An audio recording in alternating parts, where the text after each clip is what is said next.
It began on a night that smelled of wealth and secrets. Soft jazz floated through the grand ballroom, glasses clinked, and laughter echoed beneath chandeliers that sparkled like borrowed stars. Everyone who mattered in the city was there: politicians, business moguls, influencers. And right at the center of it all stood a man in a perfectly tailored tuxedo.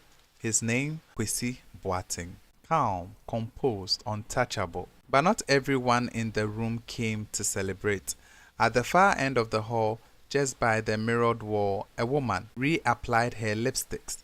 Bold, red, precise, intentional. She didn't rush. She never did. Her name was Jennifer. And tonight she had a purpose. No one noticed when she entered. That was her gift. She could exit without being seen, glide through crowds without leaving a ripple. But Boateng noticed. He always noticed. Their eyes met across the room, just for a second, long enough for recognition, long enough for history. Boateng excused himself from a group of investors and made his way towards her, each step measured, confident. Jennifer capped her lipstick, slipped it into her purse, and turned just as she reached her. Still dramatic with the red, Boateng asked, his voice low, almost amused. Jennifer smiled faintly, still hiding behind expensive suits.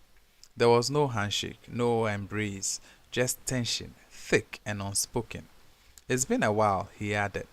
Not long enough, she replied.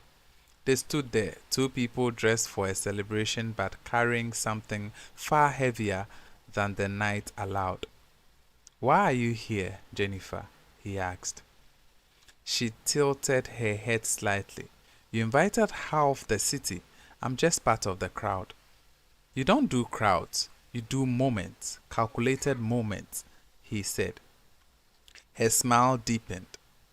Then she replied, then maybe tonight is one of those calculated moments. A silence fell between them, not awkward, but dangerous. Across the room a toast began, glasses raised, applause followed, but neither of them turned.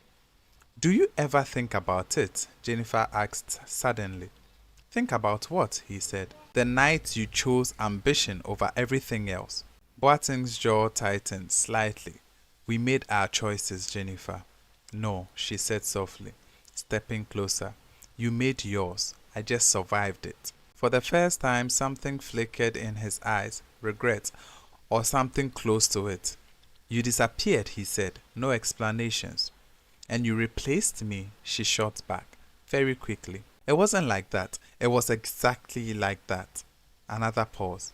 He exhaled slowly, as if weighing whether this conversation was worth having. Why are you really here, Jennifer? He asked again, this time sharper. She reached into her purse, pulling out her lipstick again, but instead of applying it, she held it up between them. Do you remember this? She asked. He frowned slightly. It's lipstick. It's not just lipstick. She twisted it open slowly.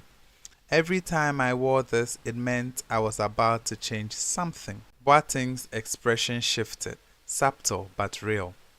And what are you changing tonight? He asked. Jennifer leaned in close enough for only him to hear. Your life. I am changing your life tonight, she said. Before he could respond, she stepped back, her smile returning like a mask snapping into place. Moments later, the music stopped. Murmurs spread across the room. Then chaos. Security rushed in, voices roared, phones came out. Something had gone very, very wrong. Boateng turned sharply, scanning the room, but Jennifer was already walking away, calm, unbothered, disappearing into the same shadows she came from.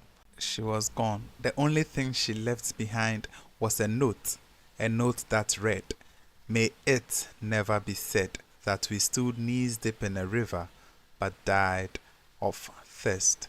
Boateng suddenly couldn't breathe. His chest tightened, his vision blurred, the glass slipped from his hands. Then it hit him. The closeness, the scent, the lipstick.